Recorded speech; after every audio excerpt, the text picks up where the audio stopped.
हमारा उत्तर प्रदेश में पहला काम और मिशन यह है कि बीजेपी की सरकार दोबारा उत्तर प्रदेश में ना बने और बाबा मुख्यमंत्री ना बने, बल्कि बाबा गोरखपुर में जाकर मठ में बैठ जाए। ये हमारी पहली कोशिश है।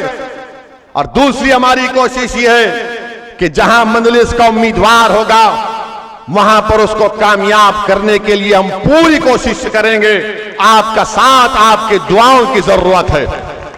अगर आपका साथ होगा, आपकी दुआएं रहेंगी, तो इंशाअल्लाह ताला मजलिस इत्तेहादुल मुस्लिमीन के उम्मीदवार की कामयाबी होगी।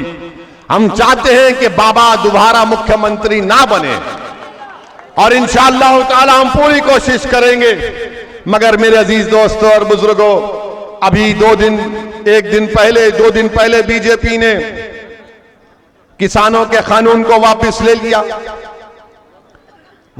लिया किसानों के कानून को। और फिर देश के सामने आकर देश के प्रधानमंत्री, वजीर आजम, प्राइम मिनिस्टर ने कह दिया, क्या कहा कि हमारी तपस्या में कुछ कमी थी होगी। सुना था ना आपने? क्या कहा देश के प्रधानमंत्री? हमारी तपस्या में कोई कमी थी होगी। हाय मोदी जी, क्या एक्टिंग करते हैं आप। हाय हाय गनीमत है फिल्म इंडस्ट्री में नहीं गए, वरना पूरे बेस्ट एक्टर के अवार्ड वही जीत जाते। पॉलिटिक्स में आ गए बेचारे, वो एक्टर बच गए। तपस्या में कमी थी। 750 किसान मर गए, अपनी जान दे दिए। तपस्या तो वो कर रहे थे 1 साल से जो अपना मैदान नहीं छोड़े, अपनी जमीन को नहीं छोड़ रहे थे, एहतजाज कर रहे थे। मोदी जी, आपको हमेशा अपने आप को हीरो बनाने का बड़ा शौक है। माने हर चीज अपने पे ले लेते हैं। मैंने तपस्या में कमी थी हमारी। कौन सी तपस्या आपकी? आप तो 300 एमपी के ऊपर गलत काला कानून बना दिए। जब किसानों ने कबूल नहीं किया, आपने उन किसानों पर क्या क्या इल्जाम नहीं लगाया? खालिस्तानी है, ISI के हैं, पैसा आता है, बकवास, सब अनाप शनाप। और उसके बाद देख लिया कि मेरी इमेज में कमी आ रही है, मेरे खिलाफ ये मोदी ने महसूस कर लिया कि मुझे किसानों का दुश्मन करार दे रहे हैं। तो मोदी ने 24 की तैयारी के लिए कानून को वापस ले लिया। 2024 के चुनाव के लिए आज मोदी ने उस कानून को वापस ले लिया और ये इनकी तैयारी है। और बोल रहे कि मेरी तपस्या में कमी। क्या तपस्या किया? 700 किसान मर गए। और फिर कोई इनका बीजेपी का कोई मंत्री कहता है कि कानून है, जुड़ते हैं, बनते हैं, फिर बनाएंगे किसानों के साथ हम पूरे रोड पर निकल कर आकर ठहरेंगे इंशाअल्लाह ताला। मेरे अजीज दोस्तों और बुजुर्गों, ये बीजेपी के कारनामे, बेरोजगारी भारत के नौजवानों का मुकद्दर बन गया। 6% अनएम्प्लॉयमेंट है। उत्तर प्रदेश की विधानसभा में मंत्री खड़े होकर कहता है कि उत्तर प्रदेश की बेरोजगारी के अनएम्प्लॉयमेंट रजिस्टर में 36 लाख नौजवानों के नाम लिखे हैं। 36 लाख जिनको रोजगार चाहिए। आपने लॉकडाउन किया, बर्बाद कर दिया। GST किया, बर्बाद कर दिया। नोटबंदी की, गरीब बर्बाद हुआ, दौलतमंद को कुछ नहीं हुआ। अब एक और खुशखबरी, देश के प्रधानमंत्री देश से कह रहे हैं कि अगर कपड़ा खरीदोगे, जूता पहनोगे तो महंगाई कर दी। उसमें भी GST बढ़ा दिया। जूता और कपड़े पर GST बढ़ा दिए। अरे कितना खून चूसोगे आप? पेट्रोल डीजल आसमानों को छू रहा है कीमतें। अब कपड़े और जूते पर भी GST बढ़ा दिया गया। मगर बीजेपी का वोटर क्या करेगा? वो बीजेपी का वोटर अब क्या करेगा ये देखना पड़ेगा। मगर मैं आपसे अपील कर रहा हूं कि आप अपनी सफों में इत्तेहाद को पैदा करिए। हम पर इल्जाम लगा, इसी बाराबंकी में आज से 1 महीना पहले हमारा जलसा हुआ, जिसमें हमने बाराबंकी में जहां पर मस्जिद थी जिसको शहीद कर दिया गया था, हमने उसके बारे में बात की तो योगी सरकार ने हम पर मुकदमा लगा दिया। हम बोले लेकर जाओ, हम ससुराल को जाने तैयार हैं। जेल को लेकर जाओ, जो करते करो, अगर आपका दिल भरता है कि गोली मारना, एक नहीं 6 मारो, कर दो एनकाउंटर, क्योंकि हमारी मौत का फैसला अल्लाह कर चुका है, तुम नहीं करे, तुम नहीं कर सकते हमारी मौत का, जिंदगी का फैसला। और हम क्या कहे थे कि मस्जिद के बारे में हमने कहा था कि बाराबंकी की वहां पर मस्जिद को, गरीब नवाज मस्जिद, हां, रामसनाई घाट में 17/5/2021 को उस मस्जिद को शहीद कर दिया गया। तो योगी सरकार ने हम पर केस बुक कर दिया, नॉन अवेलेबल सेक्शन लगा दिए। मुबारक हो आपको, आपने केस बुक कर दिया हम पे। हम तो इंतजार में थे कि आप हमको ले जाकर अपना मेहमान बना लेते, अपने दामाद को, मगर आपने नहीं किया। और हम पर इल्जाम लगाया कि ओवैसी ने झूठ कहा। अच्छा, हमने झूठ कहा ना, अब आप तुमको अंग्रेजी में बोल रहे हैं, कोर्ट के डॉक्यूमेंट से पढ़कर सुना रहे हैं।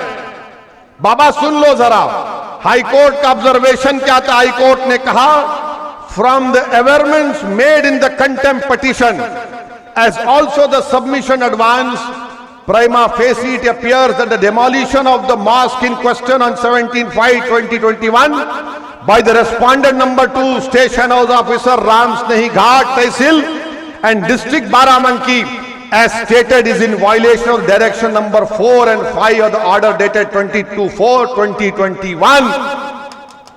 अब ये बताओ आप, हम झूठ बोले? हम झूठ बोले? मस्जिद को आपने शहीद कर दिया। अच्छा, कोई समाजवादी का नहीं बोला मस्जिद शहीद हुई तो, कोई कांग्रेस का नहीं बोला, हम ही बोले, क्योंकि हमारी मस्जिद है। इनको क्या करना है? इनको तुम्हारे वोट से मतलब है, इनको मस्जिद से मतलब ना थी ना कभी है। इनको मुसलमानों के बच्चों के स्कूल से मतलब नहीं है, तालीम से मतलब नहीं है, बच्चियों के लिए डिग्री कॉलेज से मतलब नहीं है, अंसारियों के पावरलूम से मतलब नहीं है, कुरैशियों के कारोबार से मतलब नहीं है, मुसलमानों से कोई मतलब नहीं है। मतलब है तो तुम्हारे वोट से सिर्फ, क्योंकि जिंदगी और मौत का बात है। मस्जिद जिंदगी और मौत नहीं है हमारे लिए। मस्जिद तो इबादत गाह है ना हमारी, बगैर किसी वजह के आपने किया, कोर्ट ने कहा, मगर केस हम पर बुक हुआ और आपसे कहा जा रहा है वोट इनको दो। मेरे अजीज दोस्तों और बुजुर्गों, मेरी आपसे गुजारिश है कि आप एक अच्छा फैसला लीजिए। वोट डालना आपका अख्तियार है, वो आपका जमहूरी अख्तियार है, मगर हमारा काम आपसे गुजारिश करना है, आपको समझाना है, आपको बतलाना है। और ये बार बार इस बातों में मत जाइए, ये कहेंगे आकर आपसे कि ओवैसी आया है तो बीजेपी जीत जाएगी। अरे भैया, हम नहीं लड़े यहां से तो कैसे 22,000 वोट से बीजेपी जीत गई? हम लोकसभा का चुनाव नहीं लड़े, कैसे जीत गई बीजेपी? जब नहीं बोलेंगे, समाजवादी पार्टी के अखिलेश यादव के परिवार के 3 लोग इलेक्शन हार गए, कोई नहीं बोलता। कैसे हारे वो? मुलायम सिंह यादव साहब, इनके बारे में क्या कहूं मैं? अगर बेनी प्रसाद वर्मा ने मुलायम सिंह और समाजवादी पार्टी के बारे में जो बातें कही हैं, तो समाजवादी पार्टी के लोगों की आज की रात की नींद हराम हो जाएगी। इतनी बातें बेनी प्रसाद वर्मा ने इन समाजवादी पार्टी और मुलायम सिंह के बारे में कही थी। मगर मेरे अजीज दोस्तों और बुजुर्गों, हम आपसे ये अपील करने आए हैं कि मुत्तहिदा तौर पर अपने वोट का इस्तेमाल करिए, डरने और घबराने की जरूरत नहीं है। और हम मोदी जी को भी बताना चाहेंगे, बीजेपी को बताना चाहेंगे कि जिस तरह आपने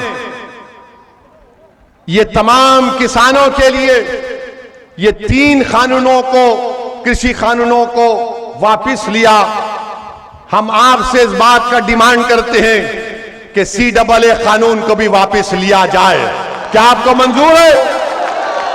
क्या आपको मंजूर है कि CAA का कानून वापस लिया जाए? अरे अगर है मंजूर तो कहो मंजूर। ताकि मालूम हो जाए मोदी जी को, वरना बोलेंगे मैं ही तपस्या किया था खाली। CAA का कानून वापस लेना चाहिए। क्यों लेना चाहिए? क्योंकि वो संविधान के खिलाफ है। वो संविधान जिसको बाबा साहेब अंबेडकर ने बनाया था, जिसमें मजहब की बुनियाद पर कानून नहीं बनाया जा सकता, बीजेपी ने मजहब की बुनियाद पर भारत के संविधान में फंडामेंटल राइट टू इक्वालिटी, बराबरी का हक एक फंडामेंटल राइट है। उस कानून, उस फंडामेंटल राइट के खिलाफ कानून बनाया गया और हम मुतालबा करते हैं कि CAA कानून को भी वापस लिया जाए। हमसे मीडिया वाले पूछ रहे हैं कि अगर नहीं करे तो क्या करेंगे? अगर NPR और NRC का कानून बनाएंगे तो हम दोबारा रोड पे निकलेंगे। यहीं पर भी शाहीन बाग बनेगा इंशाअल्लाह ताला, याद रखो आप। हम खुद आएंगे यहां पर। हम मुतालबा करते हैं कि CAA का कानून वापस लिया जाए। और ये जो किसान हैं वो सही पहचान लिए बीजेपी को, और बीजेपी और मोदी और अमित शाह को। वो उनकी बात का यकीन नहीं कर रहे। वो ये कह रहे हैं कि जब पार्लियामेंट शुरू होगा, जब पार्लियामेंट में बिल आएगा तो हम फैसला करेंगे। क्योंकि जब CAA का कानून पार्लियामेंट में आया, उससे 2 दिन पहले देश के प्रधानमंत्री नरेंद्र मोदी ने कहा था कि कहां NPR NRC की बात इसमें है। हमको याद थी, हमने पार्लियामेंट में तकरीर की, और जब अमित शाह हमारे सवाल तकरीर का जवाब देने के लिए पार्लियामेंट का खड़े हुए तो हमने कहा अमित शाह ये तो बता दो NPR NRC होगा नहीं होगा? तो अमित शाह ने खड़े होकर कहा ओवैसी जी NPR NRC तो होगा। हमने कहा तुमने सच कहा और मोदी ने झूठ कहा बाहर। देखना जाकर वीडियो है अमित शाह का, हमारी तरफ घूर घूर के देख रहे थे। ऐसा देख रहे थे कि हमको कच्चा खा जाएंगे। हम कहे कि घूरने से कुछ नहीं होता हमको। बहुत लोग घूरते हमको, बहुत से लोग घूरते, कोई फर्क नहीं पड़ता। मगर किसानों ने जान लिया नरेंद्र मोदी को। उन्हें कहा कि इनकी बात का यकीन नहीं किया जा सकता। याद रखिए NPR NRC के रूल बनेंगे, और अगर ये होगा तो आसाम में जिस तरह आसाम में लोगों को उनकी शहरियत से महरूम कर दिया गया, वही प्रोग्राम है, वही प्रोग्राम है। इसके खिलाफ आपको आवाज उठाना है। मेरे अजीज दोस्तों और बुजुर्गों, यही चंद बातें थी जो मैंने इखलास के साथ आपके सामने रखा। मेरी आपसे दबन गुजारिश है कि मुत्तहिद हो जाइए और अपने वोट का इस्तेमाल, मंजलिस का इंतखाबी निशान पतंग है, पतंग के निशान पर बटन दबाकर अपनी पार्टी को और अपने इत्तेहाद को कामयाब करिए। अस्सलाम वालेकुम व रहमतुल्लाहि व बरकातहू। नारे तकबीर, नारे तकबीर, नारे तकबीर। अस्सलाम वालेकुम व रहमतुल्लाहि व बरकातहू।